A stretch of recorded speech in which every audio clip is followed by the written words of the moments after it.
Bonjour à tous, bonjour à toutes. Je suis très heureuse de vous présenter ce module 2 de notre formation sur la virtualisation. Concernant les modules, nous aurons au total 8 modules. Le module 2 va porter essentiellement sur l'installation et la configuration de base de l'ESI. Les objectifs de cette formation sur la virtualisation restent les mêmes. Concernant le plan, le premier point va aborder la présentation de notre architecture. Le deuxième point va présenter le choix de notre hyperviseur. Le troisième point va présenter les besoins en ressources matérielles et logicielles, c'est-à-dire quel système d'exploitation qui est utilisé. Et enfin, le quatrième point va aborder les labs. Cette image présente notre architecture qui est composée de deux hyperviseurs, deux joysticks et d'un espace de stockage partagé. Cette architecture présente plusieurs avantages. Elle permet de faire la haute disponibilité, permet la possibilité de fonctionnalités avancées telles que le Raw Device Mapping et permet d'avoir un accès à un stockage partagé. Concernant les leaders du marché de la virtualisation, il faut savoir que nous avons VMware, Microsoft et Citrix. Pour ce qui est du reste de la formation, nous verrons essentiellement le produit de VMware car les produits de Microsoft et Citrix feront l'objet de formations ultérieures. L'hyperviseur de ESI présente plusieurs composants. Ici, nous verrons le premier composant qui est le VM kernel. Nous avons le VM kernel qui est l'élément de base même, qui est la pièce maîtresse de l'hyperviseur. Le VM kernel va gérer au fait les ressources physiques. Son rôle, c'est de gérer les ressources physiques, c'est-à-dire c'est lui qui va allouer les ressources physiques aux différentes machines virtuelles qu'on va installer sur l'hyperviseur. Il va nous permettre également de gérer le réseau virtuel. Le réseau virtuel par la création des switches virtuels qu'on aura l'occasion de configurer par la suite. Il va permettre également de gérer le réseau de stockage par le biais des protocoles tels que le protocole iSCSI par exemple, qu'on aura également aussi l'occasion de configurer. Et également, il permet, le VM kernel peut intégrer d'autres modules tels que le module de mise à jour, le module update. Donc, ce sont des modules qu'on peut rajouter au fur et à mesure à notre VM kernel. Donc, le VM kernel, c'est l'élément de base de l'hyperviseur ESI. Nous allons voir beaucoup plus en détail notre couche VM kernel. Nous avons d'abord la couche hardware et sur cette couche hardware, nous avons la couche VM kernel. Donc, comme je l'ai dit, le VM kernel va gérer tout ce qui est CPU, tout ce qui est allocation de mémoire, tout ce qui est VNIC, c'est-à-dire les adaptateurs virtuels, tout ce qui est vSwitch. Les vSwitch, au fait, sont des switches qui sont créés à l'intérieur de notre hyperviseur et qui va permettre aux machines virtuelles d'être connectées entre elles ou avec l'extérieur. Nous avons également la gestion des PNIC drivers. Nous avons également la gestion de tout ce qui est vSCSI. l'ISCSI, c'est un protocole de stockage qu'on verra par la suite. Nous avons également la gestion de tout ce qui est système de fichiers tel que VMFS, qui est un système de fichiers propre à VMware. Nous avons également la gestion de stockage et la gestion des drivers. Au-dessus de cette couche VM kernel, nous avons la couche Virtual Machine Monitor, le VMM. Et c'est au-dessus de cette couche que se trouvent maintenant nos différentes machines virtuelles. Donc là, on a présenté le VM kernel. Mais il faut savoir que pour accéder au VM kernel, il faut utiliser un service qu'on appelle le service console. Donc c'est une interface de communication avec le VM kernel. Donc grâce au service de console, on peut accéder au VM kernel en utilisant le SSH. Le VMM, c'est juste le régulateur entre les VM et le kernel, le VM kernel. Voilà, c'est ça son rôle. On a également les VM Tools. Les VM Tools, au fait, leur rôle, c'est d'optimiser le comportement de la VM avec l'hyperviseur. Par exemple, lorsqu'on installe une machine virtuelle sur VMware Workstation, grâce aux VM Tools, on peut par exemple glisser un logiciel sur le bureau de notre machine virtuelle. Tout ça, c'est facilité grâce à l'installation du VM Tools. Donc, après, ça va présenter l'hyperviseur. On va définir qu'est-ce que c'est que la machine virtuelle. Parce que depuis le début, on parle que de machine virtuelle. Mais concrètement, qu'est-ce que c'est que la machine virtuelle? Tout ce qu'on retient, c'est que la VM est assimilée à un dossier dans lequel se trouvent des fichiers. Et à l'intérieur de ces fichiers, on trouve différentes extensions. Et en fonction de l'extension que vous avez, vous saurez automatiquement s'il s'agit d'un fichier snapshot ou bien un fichier un BIOS virtuel. Nous allons passer maintenant à la troisième partie de notre formation, à savoir les besoins en ressources matérielles et logicielles. Pour cette vidéo, nous aurons besoin au total de 5 serveurs, dont le premier serveur sera un serveur Active Directory qui aura Windows Server 2008 comme système d'exploitation. Nous aurons également 2 hyperviseurs sur lesquels seront installés ESXi, la version ESXi 5.1. Nous aurons également besoin d'un serveur vCenter pour pouvoir manager nos 2 hyperviseurs et qui auront Windows Server 2012 comme système d'exploitation. Et enfin, nous aurons un serveur SAN pour le stockage et qui aura pour système d'exploitation un Windows Server 2012. Nous allons passer maintenant à la partie lab, c'est-à-dire que nous allons essayer de mettre en place notre architecture présentée auparavant. Il faut savoir que la partie lab comporte plusieurs tâches. Nous allons d'abord présenter notre contrôleur de domaine qui est déjà installé et configuré.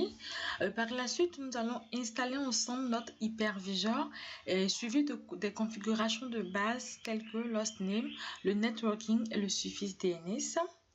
Nous allons également installer notre vCenter client afin de pouvoir administrer cet hyperviseur. Et enfin, nous allons intégrer notre hyperviseur au domaine qui est itforall.it. Pour ce lab, le réseau IP choisi est le 192.168.1.0.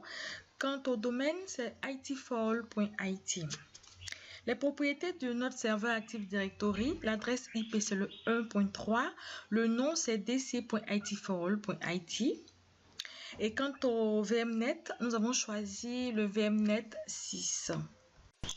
Les propriétés de notre serveur vCenter, nous avons choisi le VMnet 6 également. Le système d'exploitation, c'est le Windows Server 2008. Le nom, c'est vcenter.itforall.it. Les fonctionnalités nécessaires, c'est le framework 3.5.1 qui sont installées. Et c'est une machine qui est jointe au domaine également.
Entrée pour continuer. On va faire F11 pour accepter les conditions.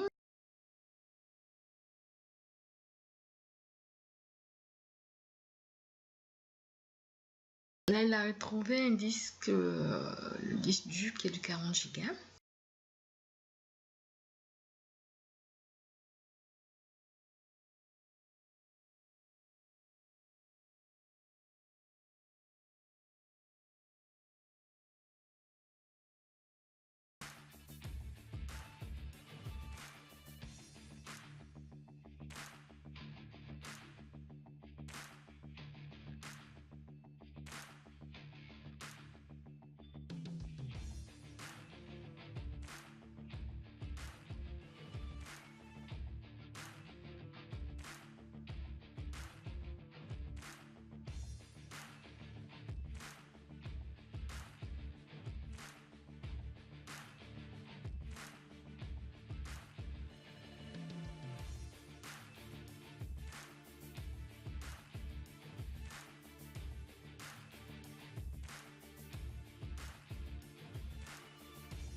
Donc là, on va confirmer l'installation avec le F11.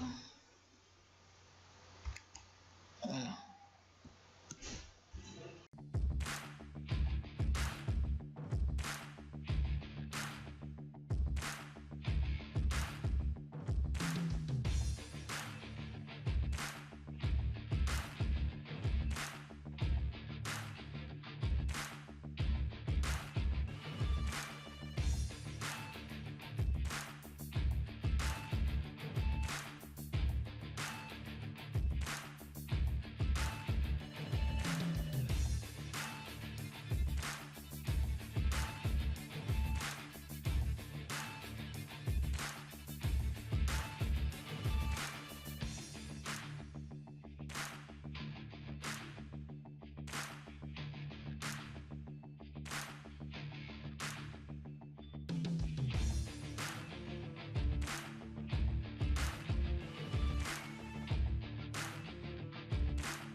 J'ai présent, là, nous sommes en train d'installer ensemble notre Hypervision. On va faire la configuration de base.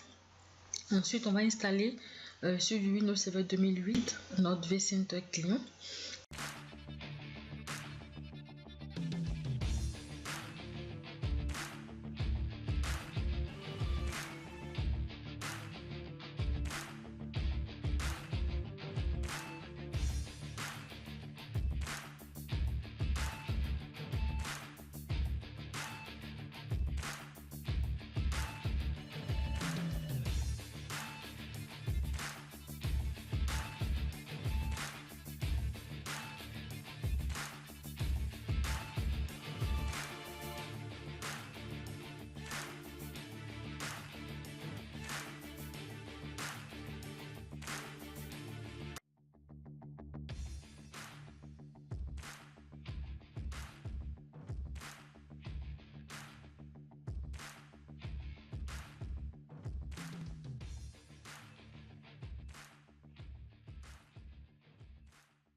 Ici, nous allons parcourir ensemble les différents onglets. On a la possibilité de modifier le mot de passe avec le premier onglet.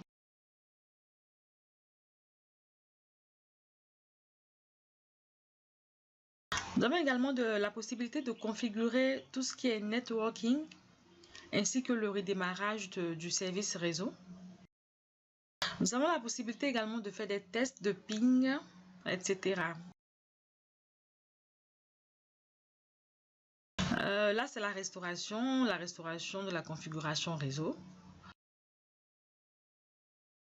Voilà l'onglet View System Log, il nous permet de configurer plusieurs paramètres. L'option 1, par exemple, nous permet de configurer le syslog et l'option 2 nous permet de configurer le VM kernel.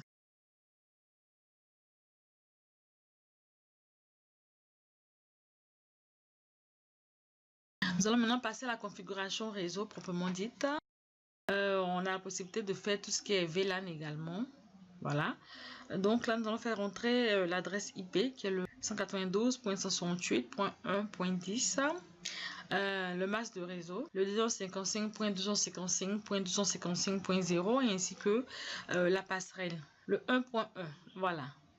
Donc, nous allons configurer également le DNS, le serveur DNS.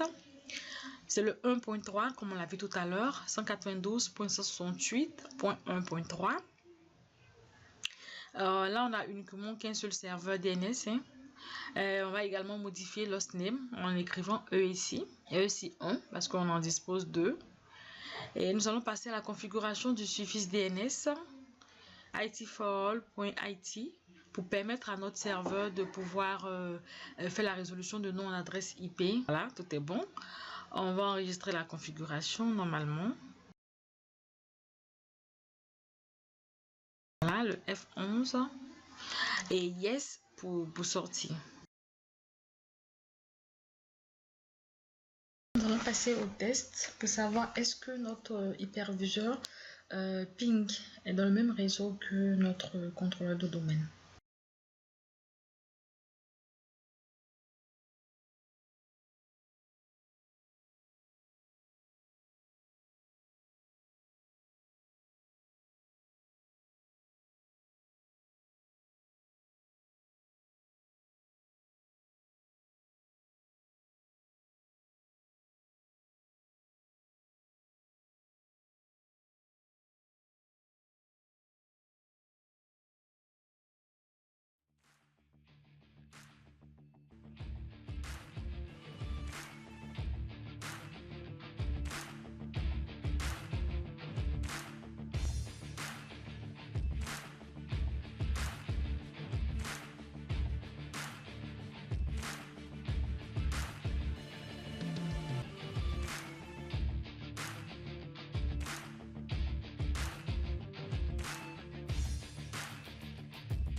OK.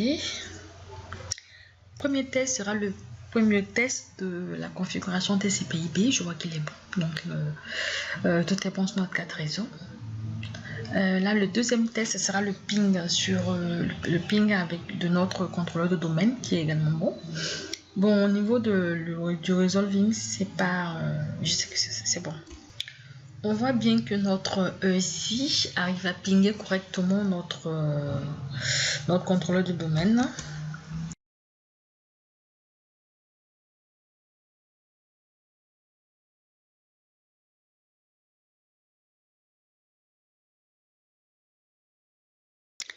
Actuellement, on remarque que seul le vCenter a adhéré au domaine IT4le.it. Donc, la prochaine étape va consister à faire adhérer notre ESI.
Nous allons maintenant débuter l'installation de notre vCenter client qui va nous permettre de nous connecter à ce ESI afin de le configurer.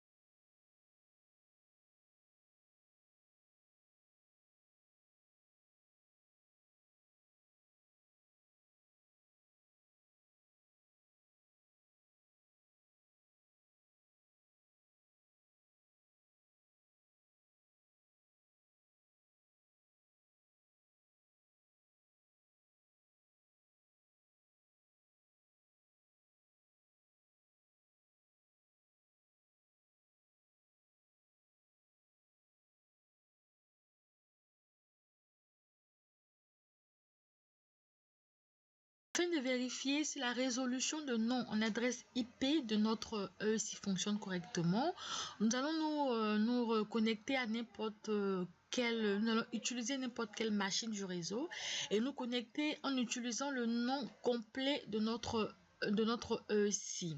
Voilà. Si la connexion est bonne, cela sous-entend que la résolution de nom en adresse IP fonctionne correctement.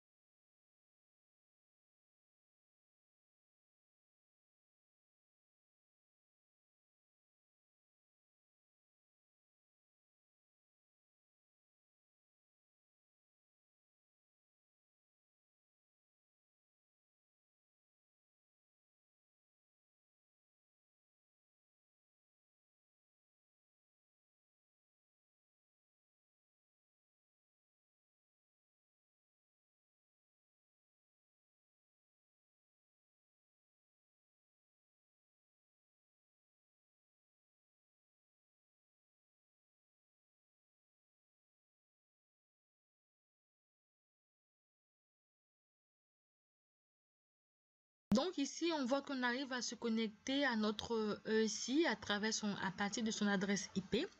Donc nous allons maintenant vérifier est-ce que le nom complet fonctionne correctement comme l'adresse IP.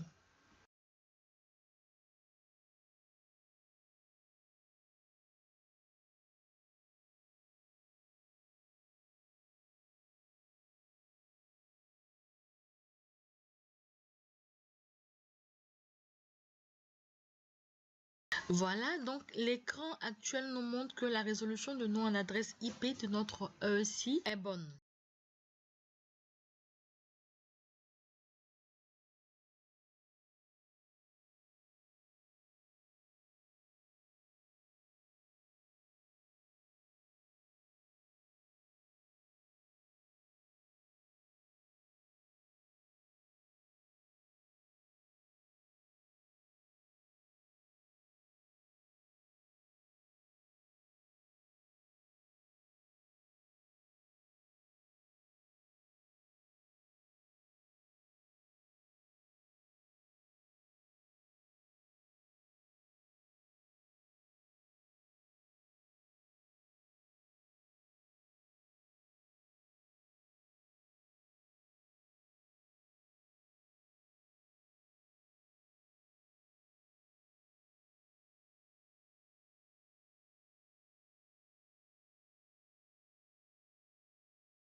Nous avons maintenant fini l'installation de notre vCenter client. Nous allons maintenant chercher à nous connecter à notre hyperviseur en utilisant le compte qu'on a utilisé pour se connecter à notre hyperviseur ici qui est root. Et moi par exemple ici j'ai pas mis de mot de passe, donc c'est root, juste l'utilisateur. L'adresse IP de cet hyperviseur qu'on vient d'installer et son de mot de passe. On va attendre un peu le temps que ça cherche.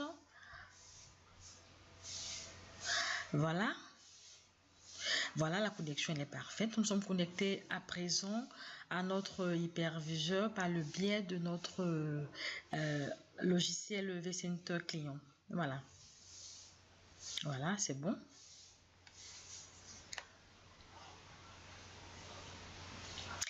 On aura l'occasion de parcourir ensemble les différents onglets pour voir les grandes lignes. Voilà. Là, c'est juste ça, c'est juste le résumé.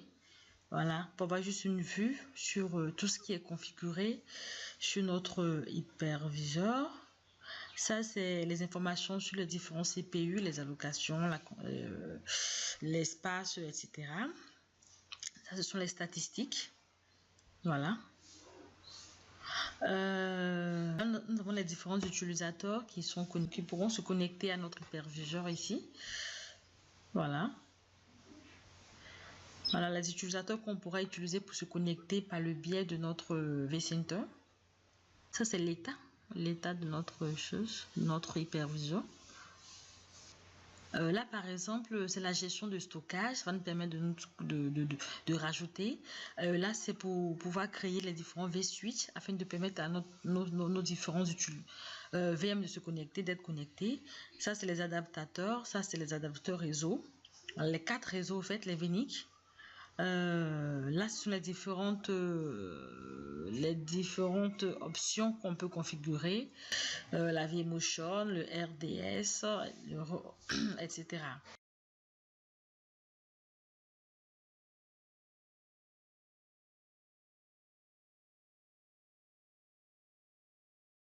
Nous allons joindre maintenant notre EEC à notre domaine.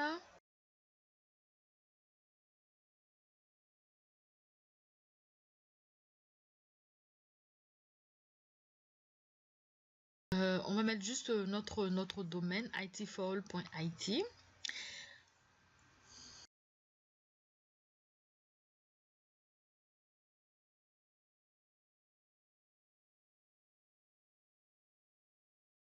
Sur le domaine proxy, on va cocher cette option et ensuite on clique sur joindre notre domaine. Ici, c'est le compte administrateur de notre domaine itforall.it. Voilà notre serveur adhéré au domaine.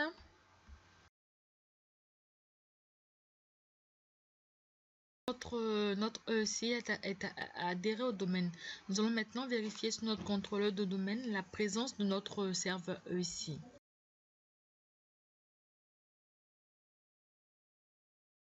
Voilà, ici tout est bon. Ainsi prend fin notre vidéo. On espère que vous avez beaucoup apprécié. Donc, on espère vous retrouver pour la prochaine vidéo qui va traiter du module 3 toujours sur le thème de la virtualisation. Merci.